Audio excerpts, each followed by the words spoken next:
Conectando. Bom dia, Fabrício. Tudo bem? Bom Tudo dia, bem? tudo jóia? Tudo Bem, já é você? você. Tô vendo que você também tá com frio aí, né? Nossa Senhora, que Mudou de frio, uma hora para outra. É verdade. Bom, que nem sei frio. te... Tempinho agora vai começar a esfriar mesmo. Agora só na sexta-feira que melhora, né? Se Deus quiser. Bom, nem sei como te agradecer poder estar batendo esse papo com você. Além de ser uma pessoa mais que inspiradora, né? É uma honra você ter aceito, assim, super, hiper obrigado mesmo por ter aceito bater esse papo numa segunda-feira fria, que supostamente é feriado em São Paulo, mas quando a gente combinou de fazer não era, então, né? Mas ainda um obrigado. Não, o que é isso, E Cláudia? Eu que agradeço aí, até porque você sabe, eu sou um fã aí da Soma, do seu trabalho. Eu acho que você faz um belíssimo trabalho. Talvez um dos principais desafios do tema, né? Do tema logística reversa é engajamento do consumidor, né? Do usuário.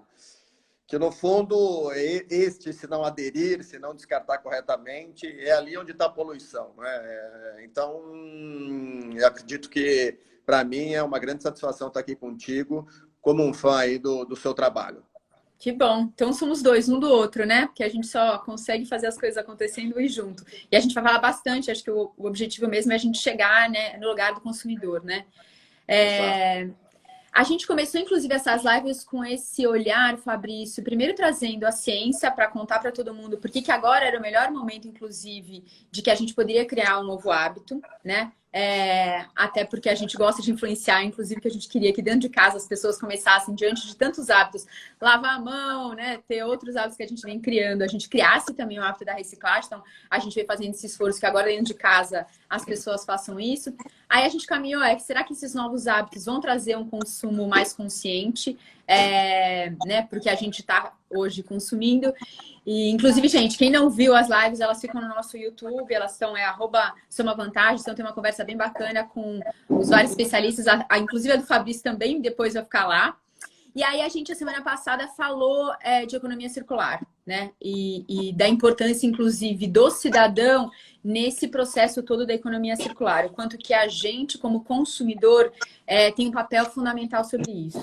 E aqui que eu queria começar a conversa contigo, Fabrício, trazendo um pouquinho, né? Até porque vieram muitas perguntas quando a gente fez a live a semana passada, inclusive sobre legislação, sobre o que está sendo feito em relação a isso. E aí eu queria que você trouxesse um pouco o histórico, né, brevemente, da Política Nacional de Resíduos Sólidos, da lei, que inclusive esse ano está fazendo 10 anos, porque ela, inclusive, é uma lei que já traz a economia circular na sua concepção. Então, eu queria que te ouvir um Sim. pouquinho como é que isso, né, aconteceu e como é que ela já trouxe esse conceito dentro, inclusive, da própria lei. Bom, Cláudia, de novo aí agradecendo o pessoal que está entrando, que está nos acompanhando e reiterando o prazer de falar contigo aí, sendo um grande entusiasta da Soma, tá? Rapidamente, o que nós temos é uma lei de 2010, né, a Política Nacional de Resíduos Sólidos. Talvez o principal, na minha opinião, instrumento que essa política traz é da responsabilidade compartilhada pelo ciclo de vida dos produtos. Isso eu sempre faço questão de comentar nas minhas aulas, nas apresentações. Estou vendo, inclusive, o pessoal aqui querido, como o Júlio, que é gestor público e tem uma visão muito da Olha, gestão pública dos resíduos. O Edson, só pessoa do bem aí, carioca. Você vê que é só a galera que está na lida espera, como né? tu. Então, isso que é importante. Eu aprendo dia a dia com eles, acompanho as lives de todo esse pessoal. Carioca, Edson, o Júlio também faz um belíssimo trabalho. Mas voltando, responsabilidade compartilhada, na minha opinião, é o principal conceito da lei.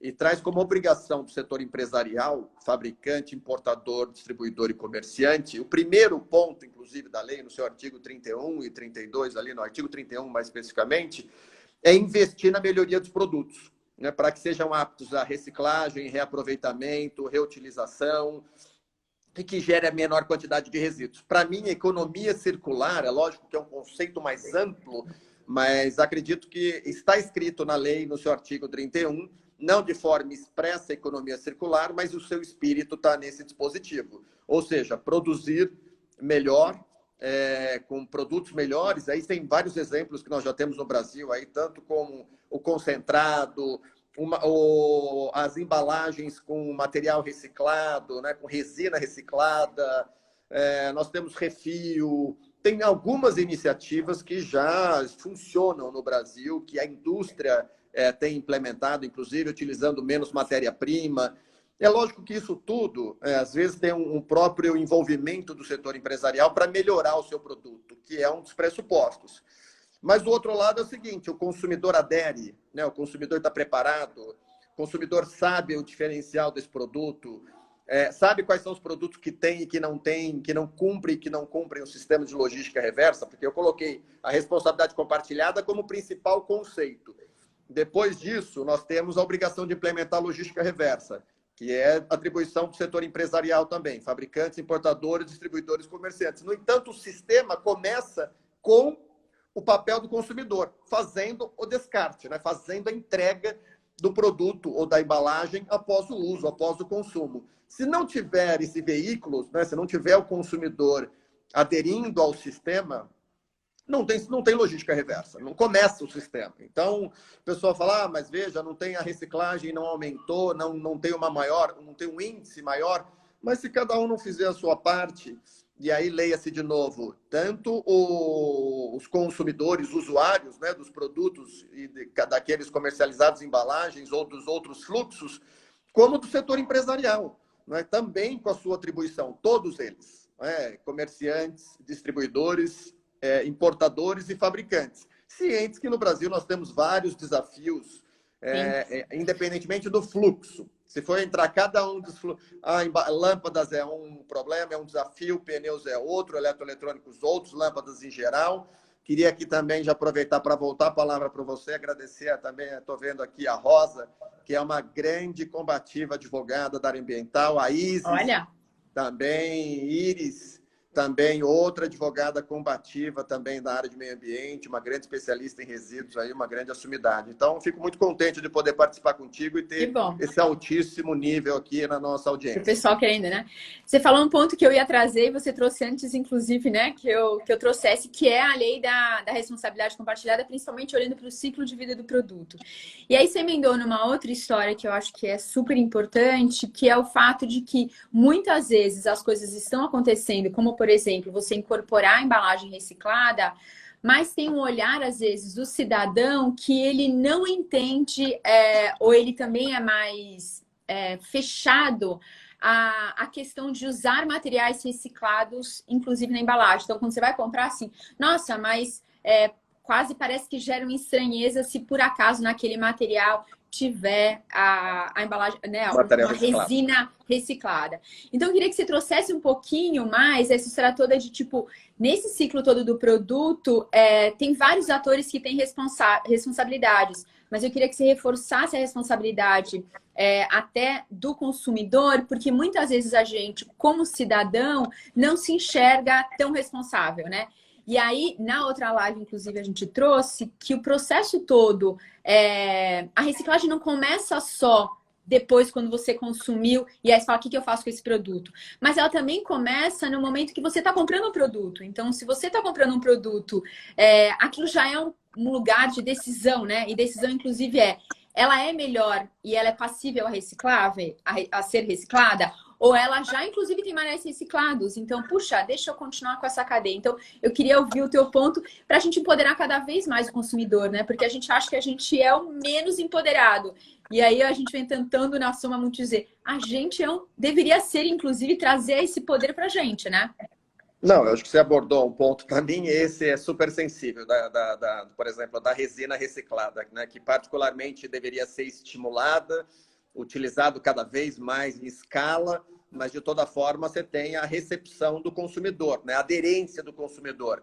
Infelizmente, ele desconhece, né, a qualidade do produto, que é tão ou melhor que matéria-prima virgem, né? Acompanho aí profissionais que atuam nessa área com material reciclado, que fazem produtos, e os produtos que a própria indústria em larga escala utiliza, altíssimo nível, altíssima qualidade em substituição em matéria-prima virgem. Só que, infelizmente, tem uma certa resistência, até talvez por desconhecimento. Por exemplo, hoje você tem o interior de vários veículos, né, que são feitos de material reciclado, de plástico, de resina. né? E por que não se aborda isso? Porque o consumidor não sabe interpretar. Infelizmente, ele não sabe. Ele acha que porque é feito do material reciclado, tem uma qualidade inferior que deveria custar menos. Quando é o contrário. Porque é muito difícil estruturar toda essa logística para recuperar os materiais, a limpeza dos materiais, para reciclar isso aí e colocar de novo no ciclo. Então, quer dizer, é infinitamente mais difícil do que você comprar matéria-prima virgem. Então, veja, só que, infelizmente, o cidadão ou o consumidor em geral, né, talvez não tenha essa informação e também não saiba interpretar essa informação. Que eu já ouvi essas discussões, que o consumidor, quando pega um produto de uma origem com uma resina reciclada, cria uma certa resistência para saber se tem a mesma durabilidade, a mesma qualidade, ou se não é inferior, ou pior, que deveria ser mais barato, só porque é de material reciclado. Então, acho que tem um processo de trabalho, de convencimento, de esclarecimento, e para demonstrar os desafios desse produto. Se a gente quer fomentar a reciclagem, nós temos que usar o material reciclado. Né? Nós temos que induzir o material reciclado. Não adianta falar, tem que aumentar a reciclagem, mas você usa alguma... Ah, não, veja, eu não uso. Mas alguém tem que usar. Não. Se nós temos... Agora, tem sistemas que funcionam muito bem, mas o consumidor talvez não tenha uma identidade maior. Como eu vi alguém comentando aqui, por exemplo, bateria chumbo-ácida, né? Bateria de veículo. Tem uma alta reciclabilidade e funciona muito bem. Embalagem plástica de óleo lubrificante, que a gente põe nos veículos, funciona muito bem. Mas na hora que você fala de um produto que está na gôndola, né, que está na prateleira, às vezes soa uma certa resistência desmotivada, na minha opinião. Ou talvez pela ausência de informação, ou qualidade da informação que é disponibilizada a todos. E aí não adianta depois discutir ou ficar, porque tem que aumentar a reciclagem, tem que aumentar... Não. Mas para que aumentar a reciclagem? Está consumindo o produto? Está consumindo a resina? Está internalizando, ou a resina será sempre considerada uma secundária, né? Uma matéria-prima secundária, um produto de qualidade inferior. O que, na minha opinião, está completamente equivocado. Está completamente equivocado. Mas também não sei onde mexer, entendeu? Onde está o ponto para mudar essa percepção. Então, eu vou trazer uma provocaçãozinha aqui, que é isso, né? A lei fala de educação ambiental, né? Até se você quiser depois falar assim, tem um trechinho da lei que fala, inclusive, que deveriam existir investimentos em educação ambiental. E a gente fala, e a gente vê, né? Muitos investimentos, e o site daqui, foi investido tanto em educação ambiental, foi investido tanto. Só que, para mim, na realidade, tem sido muito mais uma informação ambiental do que efetivamente uma educação ambiental, né? A gente brinca muitas vezes lá na Suma que falta a segundo pedacinho da palavra, que é ação, né? Então, tem muita informação, mas a ação tá um pouquinho perdida, né? Até porque é isso. Todo mundo diz que recicla, mas a gente continua com um número de 3% há anos. E a gente brinca aqui na Soma, a ação...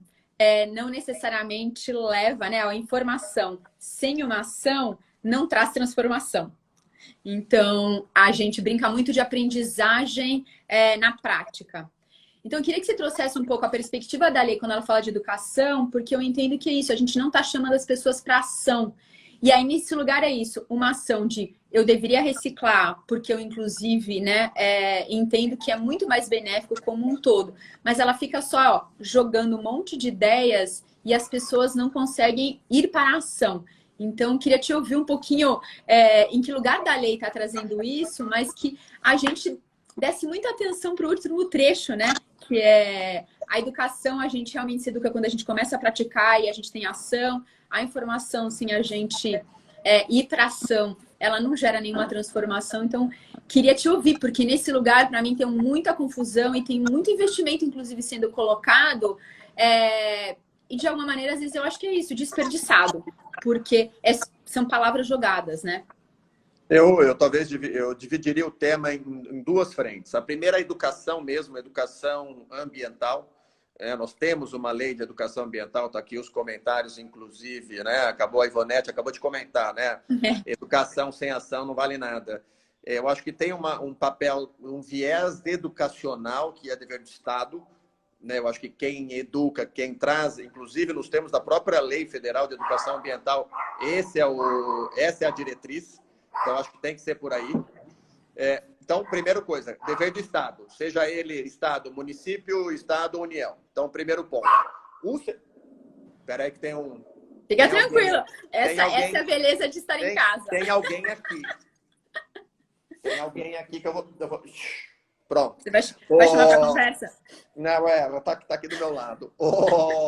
Então, acho que tem a questão da educação ambiental, que é prioritário e tem que acontecer. Ponto. Em linha com o que você colocou e a Ivonete colocou. O outro aspecto, que aí compete ao setor empresarial, que é a questão da informação, né? De divulgar informações. E a questão é como divulgar, o que divulgar, qual a maneira de informar o consumidor e o usuário sobre o como descartar, aonde descartar. Eu, na minha opinião, acho que são ações que se complementam, mas elas estão com atribuições individualizadas, ou seja, poder público de um lado, setor empresarial do outro. E falta, naturalmente, porque eu acho que talvez a gente já tenha um desafio grande na educação lato sensu, né? Na ambiental, então, imagina o tamanho do desafio que nós temos em termos de Brasil. Mas, de toda forma, pelo menos no aspecto da informação, eu tenho visto que tem melhorado a sociedade civil, o terceiro setor fazendo muita coisa, o setor empresarial também. Aí eu estou falando com um conjunto de startups, de empresas mais organizadas que estão ajudando a levar informação para o consumidor, né? Para ele saber escolher, para saber adquirir, saber comprar, ter a informação disponível. Então, educação, acho que reafirmando o seu ponto, é desafiadora e acredito que tem pouca abordagem em termos construtivo para isso, em termos nacional. Eu acho que nós temos um problema para esse tema. E no que se refere à informação, acho que tem que integrar, acho que deveria integrar mais as ações. Mas é que, infelizmente, acaba, por vezes, um jogando para lá e o outro jogando para cá, né? E acaba não fomentando a sinergia das medidas. Porque, Sim. No fundo, é levar informação, é comunicar, é informar corretamente, né? Eu acho que tem isso tudo, né? Bom, você conhece o meu passado, inclusive, né? Mas eu acho que a gente está parando muito, às vezes, na comunicação, Fabrício, porque, inclusive, na ciência, na economia comportamental, existe um ponto, né? E existem vários estudos que trouxeram de Harvard, mostrando que, vamos levar, tirando da questão ambiental, vamos levar, por exemplo, para a educação financeira. Ou até levar para a informação que a gente tem hoje, que é isso, a gente deveria lavar a mão sempre, né? Todo mundo sabe os benefícios de lavar a mão.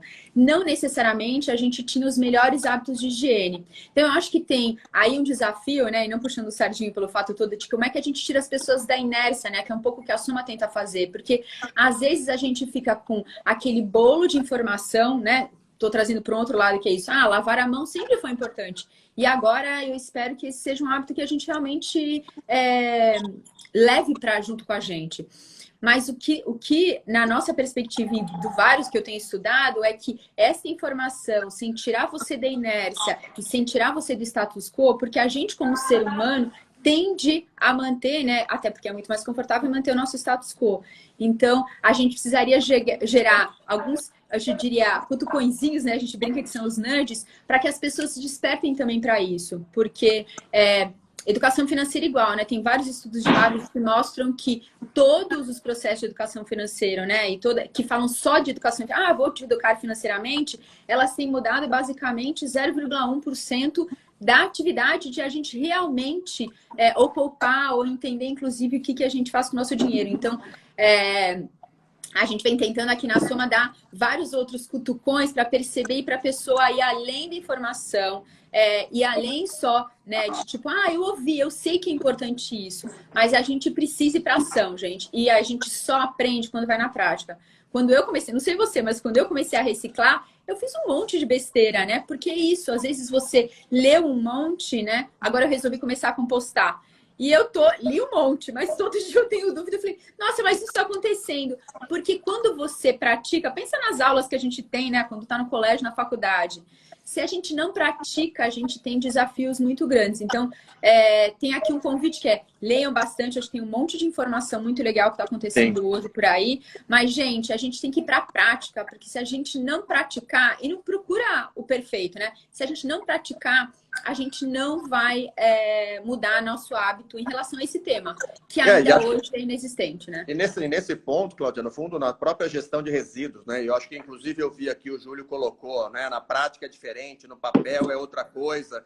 É isso mesmo, acho que essa é a mensagem. Infelizmente, e aí eu vou usar os engenheiros, né? Muito engenheiro de obra pronta, né? Porque Veja, né, que é fácil. Agora, no dia a dia, implementar os problemas. Eu estava hoje de manhã, mais cedo, participei de uma reunião que a gente estava discutindo a implementação de um outro sistema de logística reversa, em que, veja, aborda-se um viés eminentemente burocrata, mas esquece. Bom, e aí? Tudo bem, tem N desafios, mas e para colocar de pé? Vamos ou não vamos? Sim, tem problema, pode ter questionamento, pode ter ponderação, pode ter dúvida, pode ter risco, que é natural, mas é o seguinte, nós temos que avançar, tem que, na verdade, mensurá-los e ir para frente. Caso Perfeito. contrário, há quantos anos, eu estou vendo aqui inúmeros especialistas que participam do tema, Também. o Burman, a própria Iris, Júlio, um monte de gente. Quanto tempo a gente ouve dos 3%? O Tiago, quanto tempo a gente ouve dos 3%? Não avança, não avança, não avança. Porra, e nós vamos esperar o quê? Pois é. Eu acho que, no fundo, assim, tem que ousar, tem os riscos, naturalmente, mas tem que ousar sob pena da gente ficar com esses índices pífios. E aí, na minha opinião, entra o papel do Estado nas medidas de indução, né? Que, veja, não adianta achar que o mercado se autorregula. Precisaria, sim, de instrumentos econômicos para poder orientar, fomentar o desenvolvimento dessa cadeia. Não fomentar o desenvolvimento, mas saber potencializar, porque a cadeia está aí, ela existe. É um fato, a reciclagem de plástico funciona, a reciclagem de papel funciona, de alumínio, de todos os materiais.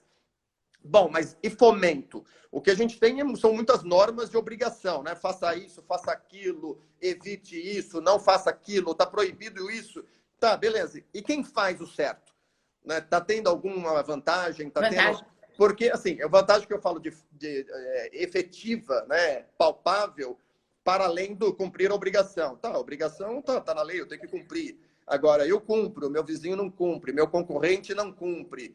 E até o consumidor entender, né, esse diferencial, talvez leve tempo, talvez eu não esteja aqui de novo para contar, né? Porque talvez eu tenha... Espero que não, por favor. Porque às vezes as pessoas não abordam, mas isso tem um custo. Custa mais, a estrutura às vezes é mais cara, você tem toda uma dinâmica que acaba comprometendo a competitividade. O seu produto fica mais caro. Porque você cumpre a regra, você tem a licença. Eu acho que isso na logística reversa, para mim, é muito claro. Especialmente quando você tem o fabricante e o importador. Né? Como o Estado não controla o importador, de forma geral, ele está entrando e colocando no mercado produtos normalmente. Sendo que na Europa, quando muitos comentam do modelo europeu, na Europa tem um pré-cadastro.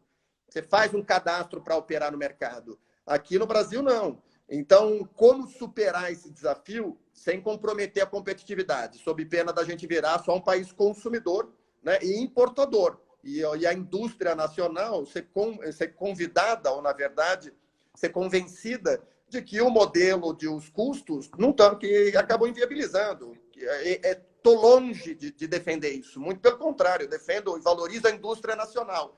O que eu tenho trabalhado nos últimos anos é prestigiar a indústria nacional e mostrando os contrapontos, de forma a demonstrar que, veja, todo o entorno custa, operar custa, né, dentro desse modelo, e incorporar a logística reversa, então, valorize. E aí entra, né, o soma de vantagens, né, para que isso possa acontecer de forma mais orgânica, sem comprometer a operação.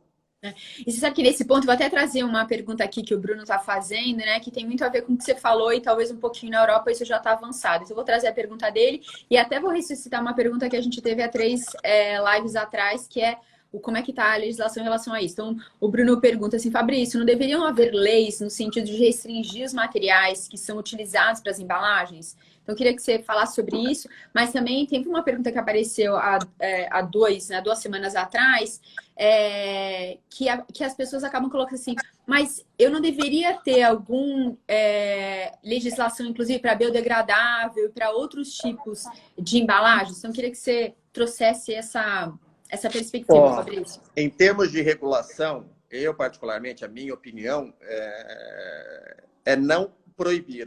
Eu acho que regulação é estimular, induzir condutas, não necessariamente pela proibição. Eu não sei se nós temos, aqui em território nacional, maturidade para tratar de proibição, né, imediata por tipo de material, quando mais de 3 mil municípios se valem de lixões. Então, eu acho que nós estamos 3, 4 passos bem atrás para chegar num modelo de substituição, né, de tipo de material. Por exemplo, São Paulo acabou por uma decisão judicial, tinha uma decisão que suspendia o uso de produtos de uso único, né? Garfinho, canudo. canudo. Agora, veja, como é que eu vou parar num momento desse de transmissão, falar, olha, você não pode usar o copo plástico, você usa e descarta. Né? Então, eu acredito que seja um processo. E também acredito, como agora também não tem lixo zero. Né? No fundo, é um conceito, nós vamos sempre gerar. Né? Não tem como estar em sociedade e não gerar. O desafio é fazer o descarte, o encaminhamento correto. Então, reciclado, orgânico e rejeitos, dá para fazer isso? Mesmo os orgânicos, tem um grande desafio também de implementação de sistemas que funcionem, que na verdade que se mantenham, né? Que sejam autossustentáveis, como algumas cadeias de embalagens. Então, assim, eu sou favorável à regulação, sim, mas não a banimento. Sou favorável à indução, à redução do consumo, substituição, mas sempre de forma gradativa. E lembrando, tem que ter um fomento para isso acontecer. Queria só aproveitar aqui mais uma vez, tem pessoas aqui que eu admiro muito o trabalho, né, como a doutora Annelise, que é promotora de justiça em Porto Alegre, assim, talvez aí é uma das principais referências em responsabilidade ambiental no Brasil, gerenciamento de áreas contaminadas, e tem se envolvido muito com esse tema, e é uma grande satisfação tê-la aqui acompanhando conosco, porque eu a considero assim como uma das principais referências no Brasil para a interpretação da norma, né? Ciente dos seus desafios. Então, muito obrigado, doutora Annelise. É uma satisfação tê-la aqui conosco nesse bate-papo. Que bom, né? Que bom. Obrigada. Então, vou agradecer junto também. Que bacana, né? Tem gente, porque eu tenho visto também vários nominhos aqui que realmente são de admirar e que estão juntos nessa de tentar, de alguma maneira, a gente... eu acho que ao longo do tempo a gente foi sempre procurando assim, eu quero o perfeito, agora a lei tem que ser respondida. Então, é muito bacana te ouvir, Fabrício, porque realmente é uma jornada, né? Você não constrói, né?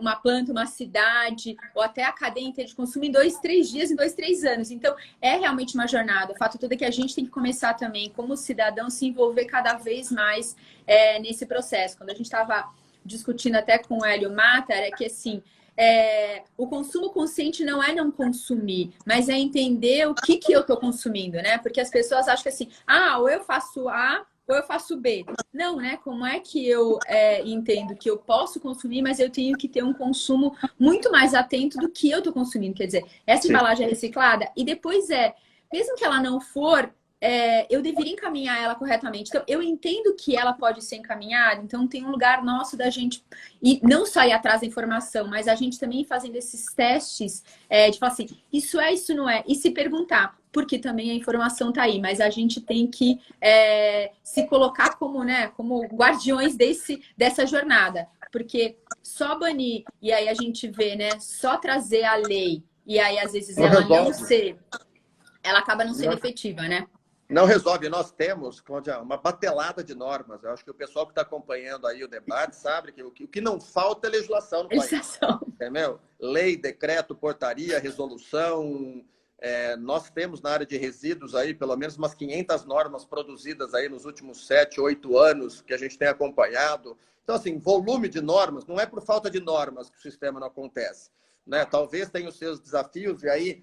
comentando de sistemas que funcionam, são bem-sucedidos. Eu estou vendo o André Saraiva. O André é do PRAC, que tem um sistema de logística reversa que é referência na área de bateria chumbo-ácido. Quer dizer, já funciona há muitos anos, há mais de 10 anos, muito bem operacionalmente. Agrotóxico já foi. Só que quando a gente fala desses modelos de logística, eu acho que isso é importante falar. Esses modelos passam por um processo de maturação, né? Na verdade, nada é de uma hora para outra. Nenhum sistema acontece de 3, 4 anos. São sistemas que demoram para ser assim, internalizados, para que tenha um envolvimento, né, dos demais atores, para que todo mundo entenda que todos são agentes que devem participar desse sistema.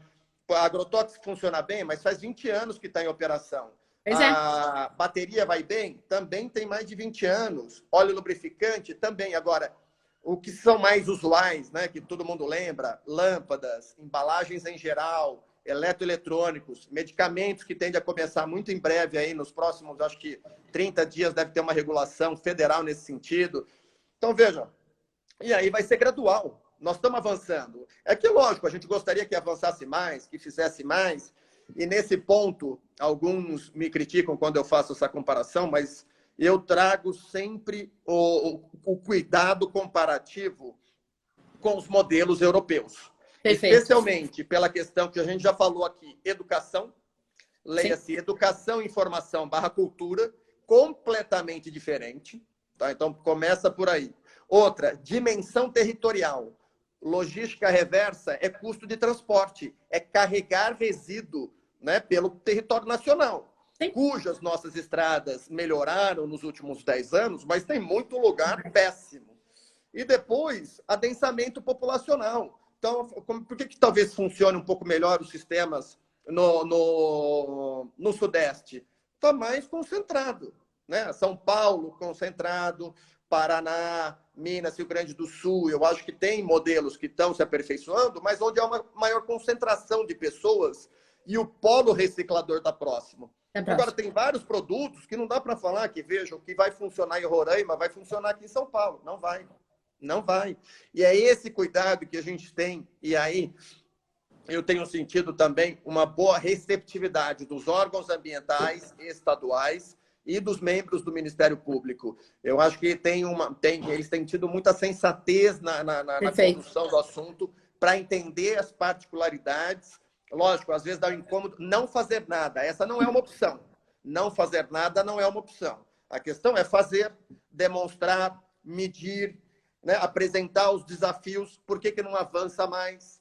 E eu acho que eu sempre bato no ponto da isonomia. Né? Quem já me viu falar várias vezes sabe que esse é um ponto que eu bato sempre, que essa é uma obrigação do setor empresarial, fabricantes, importadores, distribuidores, comerciantes, pequeno, médio, grande, em São Paulo, Paraíba, Rio Grande do Sul e Amazonas. Não tem, é todos. Né? Então, sim. E aí acho que vem aqui um outro comentário também, pessoal da Molécula, acho que participando também, uma grande iniciativa, muito bacana o trabalho deles também. Já temos muita legislação na área. Não seria um grande fomento, né, para toda a rede de reciclagem do Brasil exigir que as embalagens das indústrias utilizem resina reciclada? A questão é, será que se a gente estabelecer isso, tem fornecimento de matéria-prima? Eu acho que é um desafio. Outro desafio. Do atual contexto, com o petróleo negativo, veja, qual que é o indutor para utilizar a matéria-prima reciclada? Por isso que isso vai ter que correlacionar a matéria-prima reciclada à logística reversa, à melhoria do produto, de forma que fique mais competitivo diante dos desafios. Eu tenho acompanhado alguns modelos aí para usar resina reciclada, mas é difícil chegar, é difícil retornar, é difícil ter. Eu estou falando com segurança de abastecimento, né? Perfeito. Então, sentar e falar, olha, eu preciso de X mil toneladas por mês para não parar o meu processo produtivo. Ah, mas igual agora, teve um problema com as cooperativas, o que é natural com a questão do Covid. Claro. Agora, parou aqui, lá não pode parar. É fornecimento de matéria-prima. Ele precisa produzir, produto de limpeza, outros produtos que precisam chegar no mercado. Então, eu acho que... Aí, ó, o professor o Couto colocando aqui, a logística na Amazônia é um desafio, sem dúvida alguma. Sem dúvida. Eu queria trazer esse ponto que você colocou agora, dessa construção de cadeias, né? E a gente tem visto agora, inclusive, nesse momento, né, de Covid, de pandemia, independente da questão da reciclagem, vários questionamentos sobre as cadeias serem longas demais, né? Porque, em função do que está acontecendo, vários ambientes estão, sim, né, independente do reciclável ou não, tendo desafios nas suas próprias cadeias de abastecimento. Quer dizer, enquanto você tinha, né, isso de várias indústrias. Você acha que isso daqui vai trazer também um olhar para que a cadeia da reciclagem comece a criar um abastecimento mais local, né? Porque hoje fica essa discussão entre, puxa, tinham cadeias extremamente globalizadas e super distantes, tanto da sua fonte de origem quanto da sua fonte de consumo. Você acha que esse conceito vai começar a ser questionado para reciclagem também, para a gente trazer como é que a gente faz essas cadeias serem mais curtas? Como é que você vê isso, Fabrício? Eu entendo que sim, até a partir do momento que você tem visto, na verdade, tem sido popularizado instrumentos como avaliação do ciclo de vida dos produtos, que eu acho que é algo que está cada vez mais já absorvido dentro da indústria, ela está entendendo o seu papel nesse sentido. A qualificação de fornecedores está cada vez mais rigoroso em termos de conformidade, de compliance. Eu acho que tende a desenvolver mercados, talvez, como você colocou, encurtar o caminho, mas o encurtar vem com a segurança, né? Tô seguro, vai entregar, tem volume, tem preço, porque não adianta, né, encurtar e perder a competitividade do produto. Então, eu vejo que sim, tem um movimento nesse sentido. Acho que o setor empresarial tem olhado as suas cadeias. Eu, inclusive, eu participei recentemente de um projeto, eu vi a Fernanda aqui, que também acompanha direto o modelo com centrais mecanizadas, por exemplo, sim, que asseguram volume de material. Então, uma empresa investiu numa central mecanizada, cuja matéria-prima vai ser utilizada para fornecer a resina reciclada. Então, mas você vê que é um investidor junto com o outro, correndo risco. Infelizmente, esse é o processo. Sob pena de vai fazer mais do mesmo. Então, só que eu gostaria que esse tipo de empreendedor fosse valorizado, né? Que tivesse um diferencial competitivo. Não, que, na verdade, não tem. Né? Nenhuma. Né? E aí eu vou trazer uma pergunta... Eu vou trazer uma pergunta nesse ponto todo, vou trazer uma pergunta que o Cris fez, que é isso, né? Que tem muito a ver com o que você está dizendo, inclusive, de ser valorizado quem procura inovar, sabendo que inovar é sempre um lugar que te gera riscos. Porque o novo, você nunca tem certeza se vai ou não vai dar certo e você tem que ir ajustando, né? E aí o Cris pergunta, já existe isenção ou diminuição de impostos para empresas que reciclam ou fazem parceria com cooperativas? Antes de responder aqui para o Cris, eu tenho uma grande iniciativa também. Eu admiro São Caetano, tem várias ações voltadas à logística reversa. O Roberto está nos acompanhando aqui e é um grande modelo. É que, assim, um grande modelo de ousadia de municípios, entendeu? Que querem fazer a despeito do discurso usual. Não dá, não tem dinheiro, a gente não cobra. Tem N desculpas para não fazer. E aí eu vejo o São Caetano super ousado, fazendo e cobrando. Na verdade, eles cobram taxa de coleta, tem um sistema que funciona muito bem. É bacana dividir essas boas experiências. Sim, com relação ao reciclado, eu acho que tem algum tratamento fiscal, sim, mas é para se valer de crédito presumido, tem uma operação tributária, mas assim... mas é muito marginal dentro do que deveria ser, na minha opinião. Na minha opinião, devia ser um tratamento, uma isenção ou uma cobrança mínima, né? Uma cobrança ínfima, porque senão não faz sentido. Né? Senão você está concorrendo, volta a frisar, vai concorrer com matéria-prima virgem, isso não para de pé. Né? Então, para responder, há um tratamento, mas é relacionado a crédito de imposto, e assim, que alguém se vale desse crédito para ter um abatimento no outro. Então, não é algo linear. Veja, utilizou matéria-prima reciclada, tem 0,2, 0,3 no IPI ou não paga o ICM. Não. Aí você tem a discussão do IPI, que é federal, e ICM estadual. E uma coisa pelo que eu tenho acompanhado, né, tá na pauta aí a discussão da reforma tributária, e até o momento não vi nenhum endereçamento que cuide desta matéria, né? Da matéria de fomento ao reciclado. Tá? A gente chegou... Continua sem ser tratado. Eu, inclusive, me lembro que esse foi um assunto que, numa época que eu estava conversando com o pessoal da GV, que foi que eu cheguei até você mais próximo, inclusive, que a gente começou a conversar, que era, inclusive, isso. Existe algum tipo de imposto que poderia ser? Porque como o Brasil também é gigante, é isso. Você tem um imposto federal, tem um imposto municipal, e essas coisas começam a se brigar. Então, eu me lembro, inclusive, que a gente começou a se aproximar, inclusive, nessa discussão com o pessoal de direito da GV, para, assim, existe algo nesse sentido. Mas ainda é um desafio, porque nas próximas... as nossas leis, né? Cada lugar tem um pedacinho também que acaba usando, né? O federal diferente do estadual e isso dificulta mesmo. Eu vou trazer uma pergunta aqui. Fala. Vai lá. Não, eu vou trazer uma pergunta aqui do Yuri, que também entra junto com uma questão que eu queria te perguntar, né? O Yuri traz aqui que na escala de acúmulo de resíduos, a gente está retrocedendo, a gente está estagnado ou a gente está diminuindo com esse acúmulo? E aí, eu queria juntar essa pergunta dele com algo que eu também queria trazer para você, que é a gente está em casa agora, né? A gente está produzindo mais resíduo, inclusive eu tenho várias pessoas, e na soma mesmo várias perguntam assim: ah, eu tenho visto muito mais resíduo porque agora estou em casa, parecia que era transparente e que agora tá na minha casa, tá aqui na minha frente, o que eu faço, o que eu não faço e tal. Só que aí eu vi recentemente uma pesquisa que a Abrelp fez dizendo que o resíduo, né, a geração de resíduo domiciliar reduziu 7,25% no mês de abril versus o ano anterior. Ok, existe uma correlação direta entre renda, né, entre hábito de consumo e geração de resíduo. Mas eu queria que você comentasse esse pedido, porque assim, eu achei, sendo sincera, né, entendo que em outros lugares existe sim uma redução do resíduo, mas o domiciliar, sendo que efetivamente, né, a gente tá mais em casa né, como é que queria que você comentasse a respeito disso, Fabrício?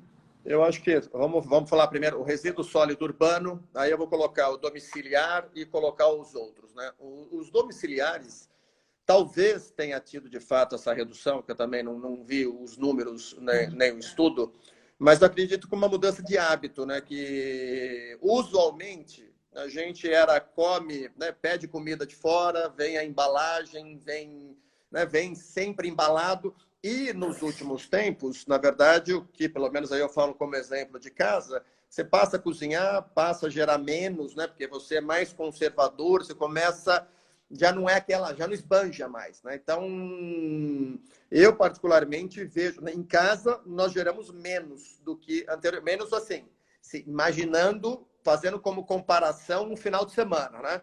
Como não ficava de final de semana, comia fora, e aí é onde entra os grandes volumes que sumiram, né? De restaurantes, estabelecimentos comerciais, que são os grandes geradores, né? Que sempre colocaram ou pagaram por esses serviços, né? De coleta, transporte, no caso de grande gerador, ou quando era coletado por município, com essa redução, né, da atividade econômica, sem dúvida alguma, isso teve um impacto.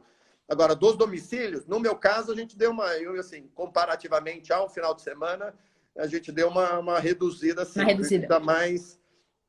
Tá mais cauteloso, eu acho que gera menos, consome menos também, temos consumido menos, que para mim, final de semana era esbanjar, né? Então, come bolacha, porcariada, não sei o quê. Então, você está sempre gerando.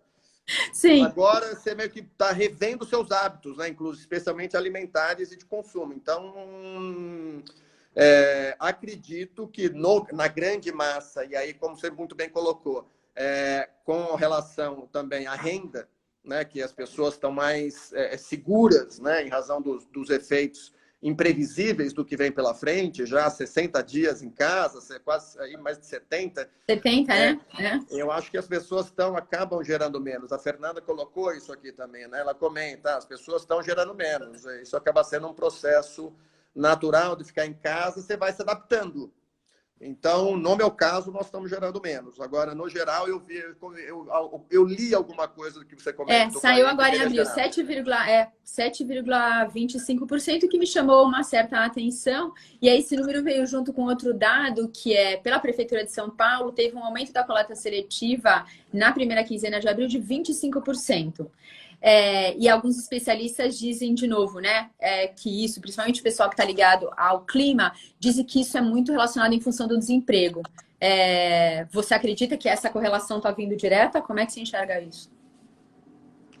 Não, infelizmente, eu acredito, viu? Eu acho que diante da atual situação econômica do país, né, desse agravamento, e que é o que tem vários fluxos, na verdade, vários caminhos da reciclagem, refogem da questão da consciência, né? Vem da necessidade. E acho que isso, diante do atual contexto, os índices de desemprego, a retração econômica que é violenta, eu acredito que sim, potencialize a catação de materiais, né? Eu vejo até as pessoas próximas, né, que cuidando da latinha, cuidando da embalagem, cuidando do plástico, tentando, de certa forma, tem um pouco mais de consciência também, naturalmente, e eu acho que isso resulta numa maior reciclagem. E acredito que tem aumentado, no caso da cidade de São Paulo, porque as cooperativas também estavam fechadas, né? Estava funcionando fundamentalmente as centrais mecanizadas. Então, acaba concentrando o volume em 2 grandes centrais.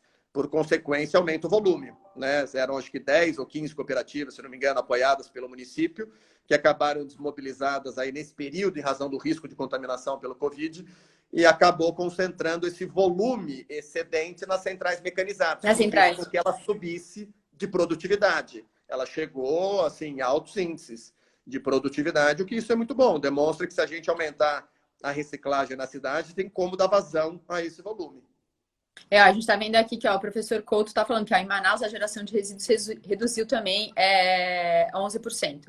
Então, acho que isso vai trazer, né, uma tendência, e a gente começa, né, teve outra pessoa aqui que comentou que a gente começa a ter mais aproximar, né, a proximidade com o nosso resíduo, com o nosso lixo, né? Estando em casa, a gente realmente está vendo ele muito mais próximo.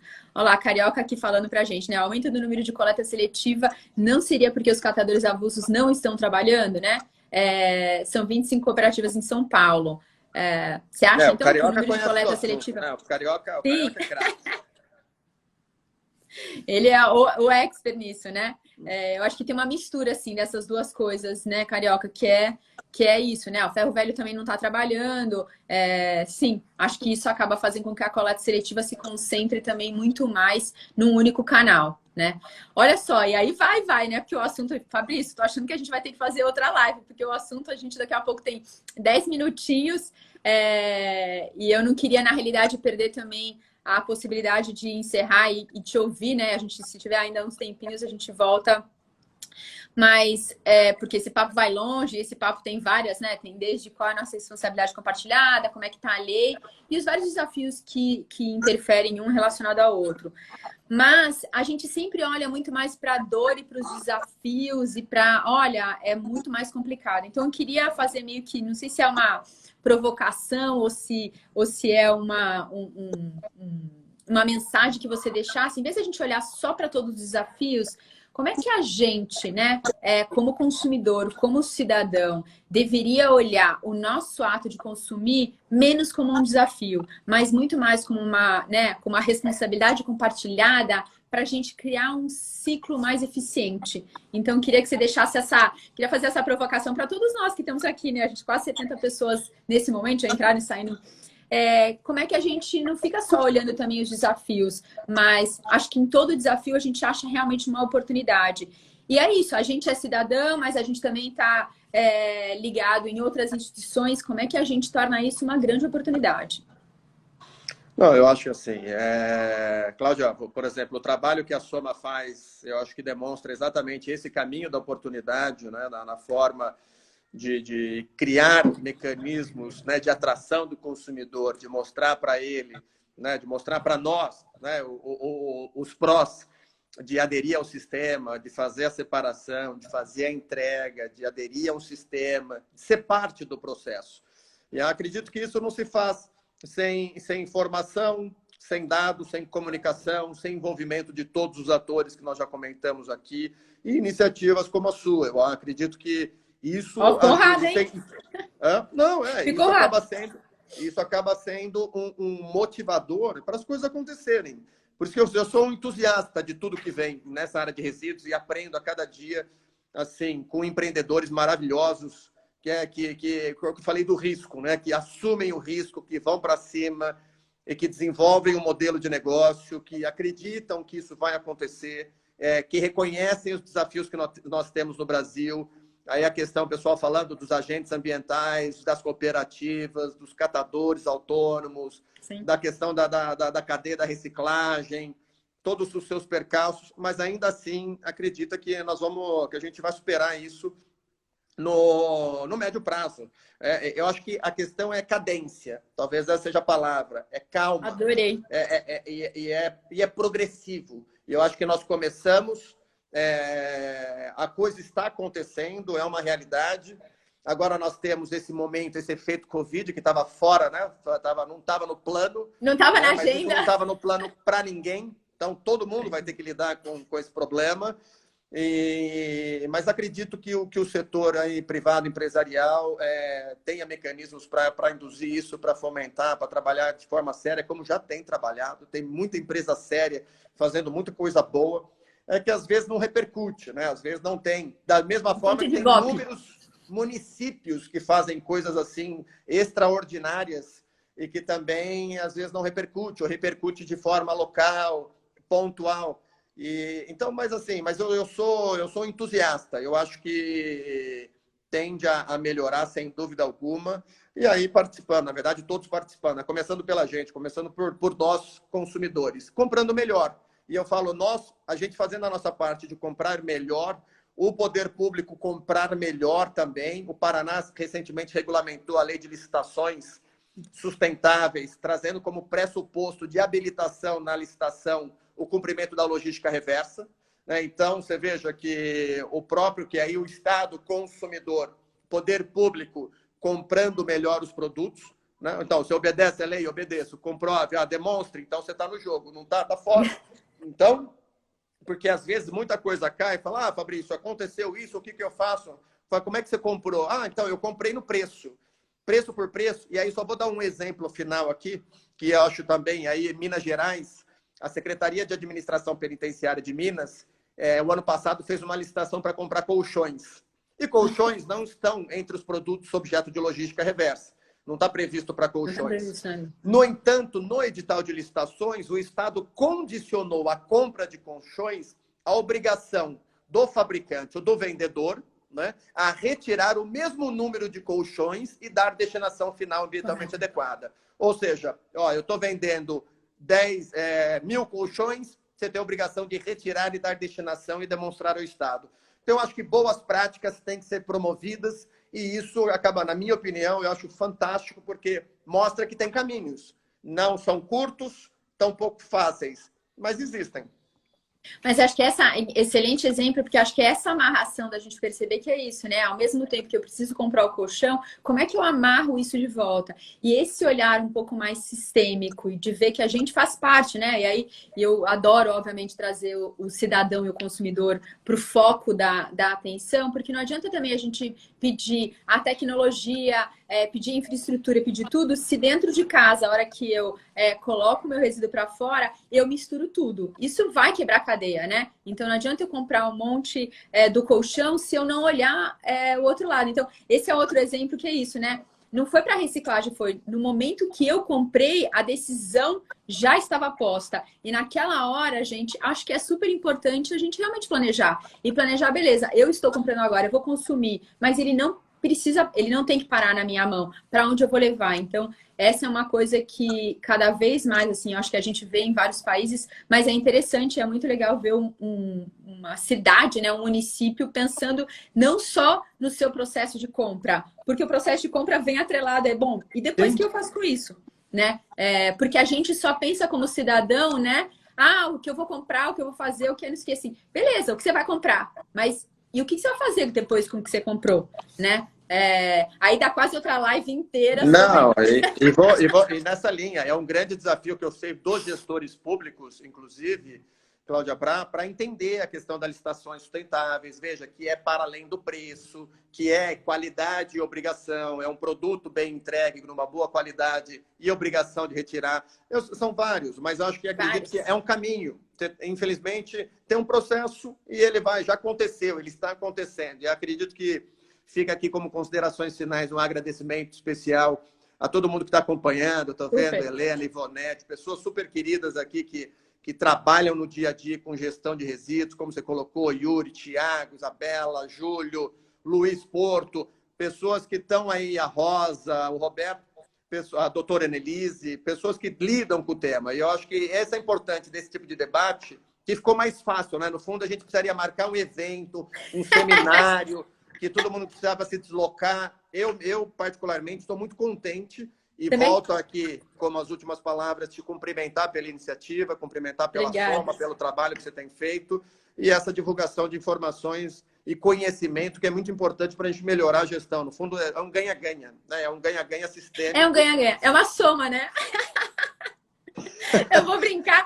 Bom, é porque eu não quero que a gente seja cortada antes de realmente não só agradecer absolutamente todo mundo mesmo, né? Não só pelos comentários, mas para estar participando junto com a gente. Então, gente, muitíssimo obrigado. E, obviamente, super te agradecer, Fabrício, porque eu acho que a gente só faz as coisas, a gente brinca muito, né? O nome da empresa vai falar isso, mas a gente brinca que a gente só consegue fazer as coisas se a gente faz junto. E se a gente faz somando. Acho que a gente, né? Tem que mudar o nosso olhar de que assim, é um ou é o outro. Mas é isso, assim, como é que juntos a gente chega num lugar que é infinitamente mais positivo, porque eu sei um pedacinho, você sabe outro, e a gente pode chegar num lugar que é muito melhor, né? A gente brinca que 1 mais 1 são 3. Porque ninguém faz nada sozinho, né? Efetivamente. Então, não. E nesse e aqui, caminho de todo mundo que está acompanhando aqui, ninguém fez nada sozinho. Tem muitos casos de sucesso, persistência, insistência. E aqui é um melhor que o outro. O Edson aqui também participando, o exemplo do André Saraiva. E queria deixar só um convite, o Edu Prats, o Luiz, que está com Plastic Banking. E o último aqui, deixar um convite agora. Hoje à tarde nós temos um webinar para tratar da gestão de resíduos da cidade de São Paulo. Então, por isso que eu não quis aqui, né, adiantar nada, porque quem tem as informações é o Lourdes, não o Fabrício. E aí a gente vai poder também tratar um pouco à tarde aí sobre a gestão do município, né, de São Paulo, a maior cidade aí da América Latina. Então, vai ser bem bacana. Muito bom, então vamos lá, vou escutar e aí eu te chamo para a próxima para a gente poder falar sobre esses dados e esses números. Assim, Fabrício, super obrigada. A gente tem um minutinho aqui que eu acho que a gente vai cair. Bom, boa conversa hoje à tarde, né, junto com o pessoal de São Paulo. E é isso, né? Acho que junto e com persistência, paciência, insistência, a gente vai cria lá, essa cadência. E acho que tem uma palavra incrível que você falou que é isso, a gente cria essa cadência, né? Uma orquestra, ela não fica perfeita no primeiro dia que eles treinam, mas ela vai melhorando cada dia mais. Então, vamos criar essa cadência e vamos fazer essa orquestra funcionar para a gente gerar muito menos impacto. E eu diria que não é só impacto ambiental, né? Inclusive impacto na saúde. Porque essa conexão, muitas vezes as pessoas não fazem. Mas a questão toda de resíduo tem um impacto na saúde pública gigantesco. Então, é isso. Obrigada de coração. Se cuidem. Se cuida e cuidado com o frio aí. Beijo enorme. Obrigada, viu? Tchau.